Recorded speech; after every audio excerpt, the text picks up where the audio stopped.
tryna grow, then it's done for you. For the record, lab on me going all the way.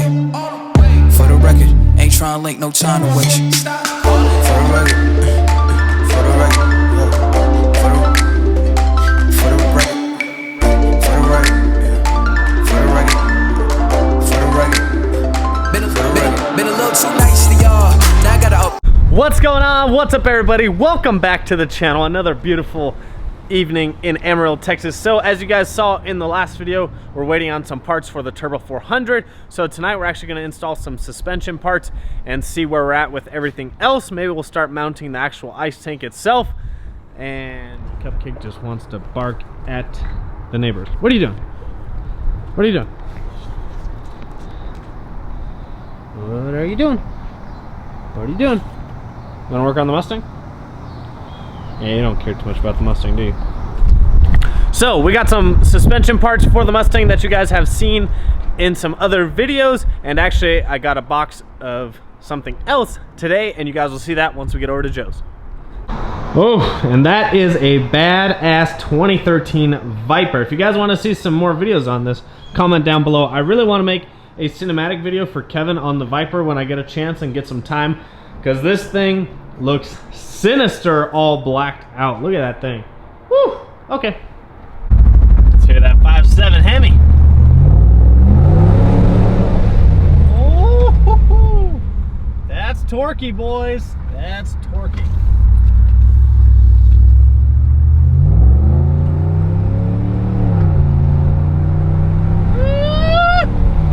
Quarter throttle for the win. If you guys can't tell, I'm getting really antsy to get this Mustang running. Like, I'm itching just trying to drive the car. I really want to drive it really bad. So hopefully this week we get those parts that we needed and we can actually get the transmission on. The only reason why, if you guys still see in the videos, I haven't actually mounted the ice tank or actually cut the ice tank lines completely. The only reason for that is because I ran the ice tank lines through the fender wells, and I just want to make sure there's no contact with the wheels and tires. And as you guys know, the wheels and tires are not yet in, so I can't check the clearance quite yet. So that's why. But I may mount the ice tank and then I'll just take it off when we need to move it to get the lines connected to it, because it's kind of a tight space in there. But if anyone was wondering, that's why I haven't cut the ice tank lines quite yet. Pretty much everything's waiting on the wheels. I'm just always waiting on parts, I've decided. So I'm not gonna do, I say this, but I'm not gonna really do much to the Mustang after this, because this whole round of mods, if you wanna call it that, turned into a lot more than I wanted to do, because I just don't like the car being down for that long. Like, it's time to race the car, the cooler season's coming around, it's time to start traveling and racing, having fun with it and enjoying it. And it's already been down far too long. However, the last couple of weeks it's still been a little too hot. So I think, like I've said in a previous video, I think the timing is right, but I'm just itching to get into that car and to drive it and race it and have fun with it and figure it out. But I'd really like to just do only like maintenance and small mods here and there. I really don't want to do anything major for a while, because I really want to enjoy the car and I really want to just race it. How many times can I say race it in this video? So I know we're still on the stock motor, still on a stock rear diff. The axles will be upgraded. Well, they are upgraded. The drive shaft's upgraded. We've got a Turbo 400 trans. I've got suspension. I've got tires. I've pretty much got everything. The only thing that's still stock on the car would be the rear end, the rear diff, and the motor. So I'm hoping that those two things hold together. Holy crap, that's bright! Good thing I got this window tint. That's illegal. I'm really hoping that those two things hold together throughout the fall. Like, I want them to last to like January, February would be really nice, and then we can work on upgrading those things for next year. But that way it gives me time to learn the car and to get used to the car and actually have some fun with it, get racing and make some videos with it. Because sometimes when you do too much at once, the car becomes just a car on jack stands and you never get to enjoy it. And you just keep adding and adding and adding. And I've done that before with previous cars. Not any cars I've had on the channel, but before I had a YouTube channel, that's kind of what I would do. Is I'd start a project, and then next thing I know, because when the car's already apart, you're like, oh, well, I should upgrade this, I should upgrade that while I'm there. And that's just all good, but the thing you forget is that's the longer time that your car is down, because then you're waiting on more parts. You've got to work on the car more times, and it just, yeah, your car ends up being on jack stands too long. You don't end up racing it, and that's happened to me before on a car, and I actually sold that car for that reason. It became too long of a project. I think it was on jack stands for like a total of 8 months, because it was on my Evo 8. I upgraded the turbo, then I upgraded the clutch. Well, the clutch went out, so I had to get the clutch rebuilt. And then, since the car was already apart, I decided to take off the front bumper, get that painted. I decided to take off the rear bumper, get a new one painted, a JDM version. I decided to do all these other upgrades, and then I was like, oh, I want to polish all these things in the engine bay. So I started sending things to get out to get polished and buy parts that were polished, and then I wanted to add this and add that. And next thing I know, the car was on jack stands for like 6 to 8 months. And then when the car got back, I had already fallen out of love with the car, and I just had no interest with it. And that's pretty much what happens, is you lose interest. You don't want to lose interest. And I haven't lost interest at all with this Mustang, which is very surprising, because there was a point when I bought the car, I was like, I really hope I don't lose interest in this thing. And I have not lost interest at all. However, I've lost interest in the car being on jack stands, and I'm interested to drive it and race it. So hopefully this week everything comes in that we need, besides the wheels, but hopefully everything comes in this week that we can put the car back together and make sure everything is right and good to go.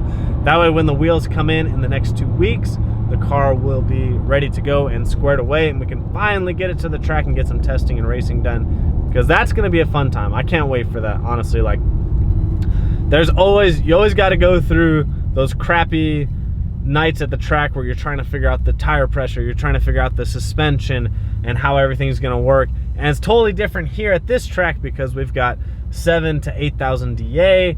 We've got not the greatest surface, so you can't compare your results or how you approach your car with someone else's car from somewhere else. There's too many variables. So it takes a while to get it figured out here. Trust me, I had to do it with my Hellcat. I didn't just make my Hellcat go fast there right off the bat. Like, it took a lot of time. Literally, Kevin and I were going to the test and tune every Friday night. They had them like almost every week last year, which was a big difference from this year also.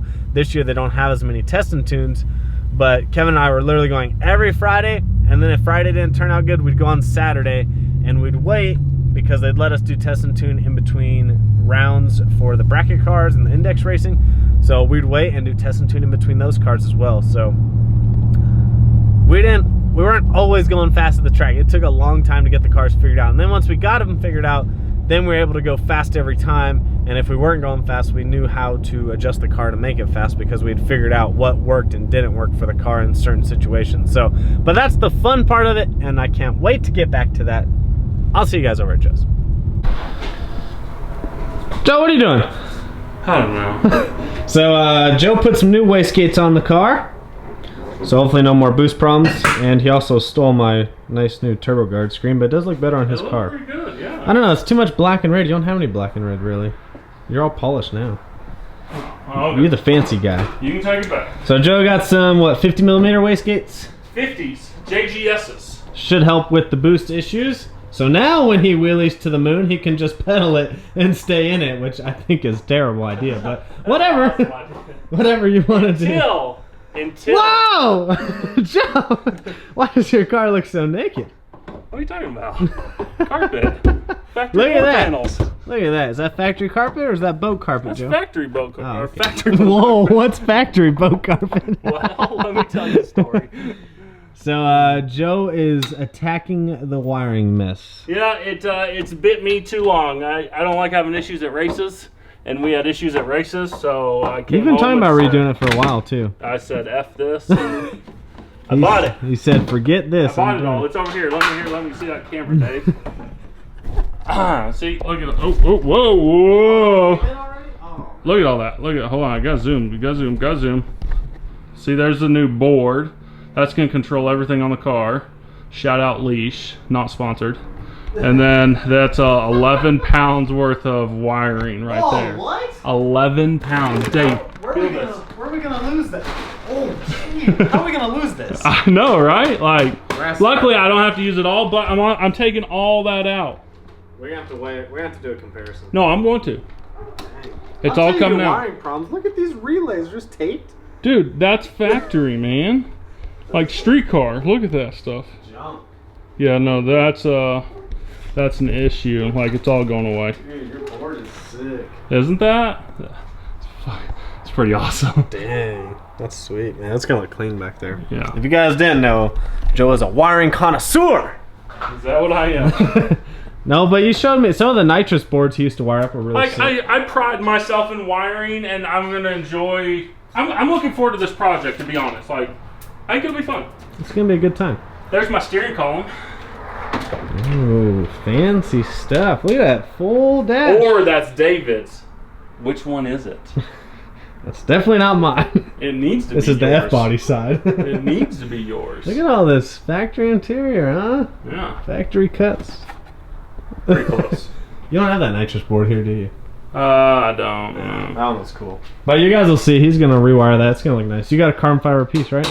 I do, yeah. I got a big carbon fiber Nice. piece that I'm gonna mount the panel and all those terminal strips and relays on, and like have grommets and everything. It's gonna look nice when it's done. Yeah, I have my ZR1 is the one you're talking about where I did the nitrous That board. was cool. Did you get your switches or not yet?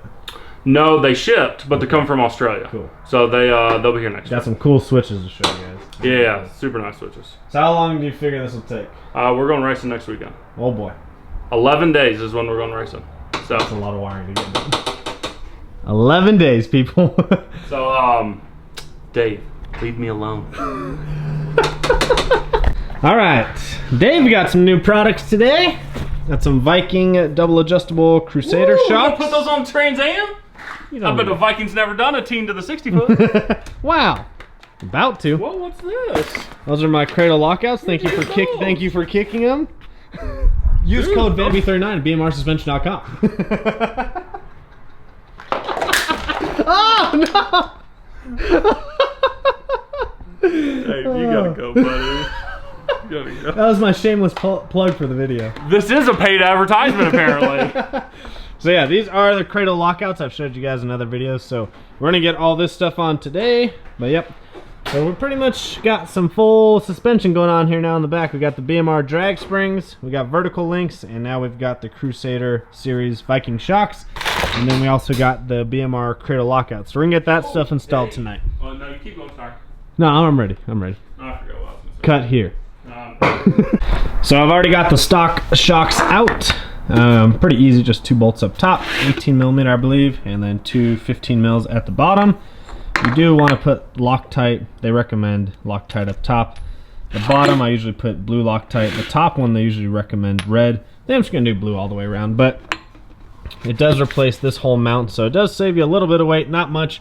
You're really doing it for the adjustability of the shock. So it is a double adjustable shock, compression and rebound, so those will be fun to play with. But I have read up on kind of some standard settings, and then obviously we'll have to adjust them based on the track and based on the weight of the car. So you can't go based on someone else's car, because the weight of this car, it is a little bit lighter, and different track, different conditions. So pretty much once we get the car figured out on those shocks, then we'll kind of save those shock settings, write them down what they are, and kind of keep a log of those shock settings for that certain track, certain temperature, cars at a certain weight, and certain tire pressure.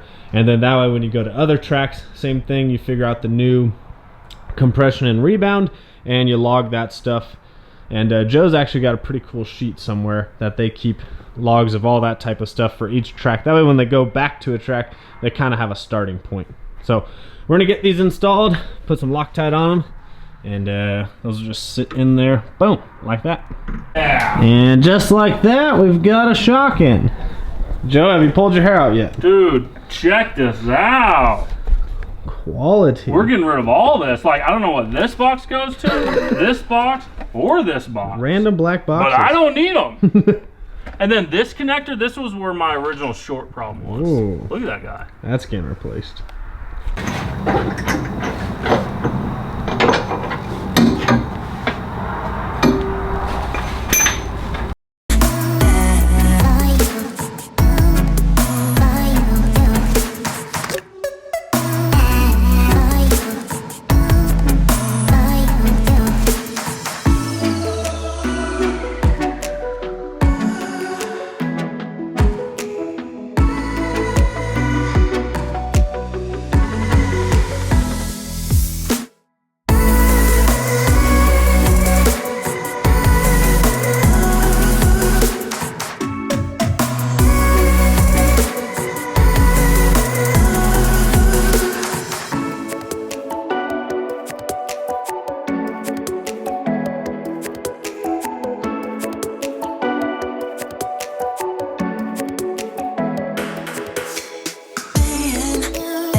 Insert 4-eye jokes here. What's funny is at one point I had 2015 better than perfect vision, which is 2020, and here I am with glasses later.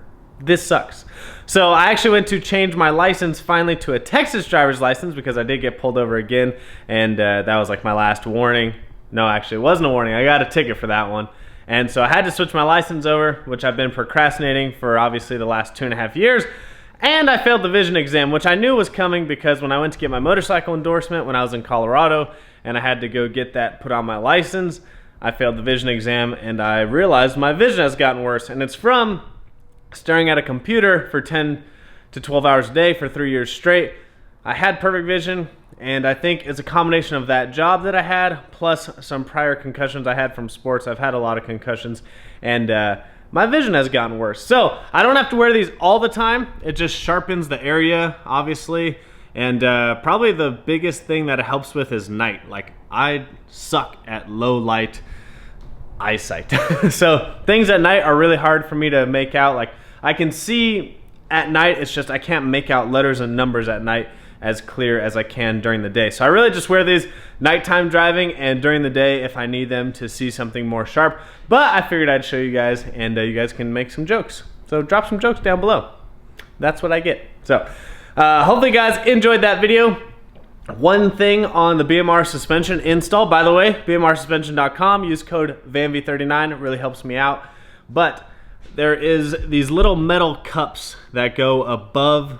You get some for the rear, and then you get some that go on top of the actual support beam. And I wasn't able to put mine in because my car's on jack stands and we have it underneath the cradle, so I wasn't able to drop the cradle low enough. So what you'd want to do is have that cradle on a jack and just lower the floor jack so you can drop the cradle low enough to get those in there. So once my car's back on all 4 wheels, then I'll actually drop it again, put those cups back on, and that'll be the complete install. But I highly recommend those if you guys want to get rid of wheel hop. I highly recommend anything from BMR Suspension.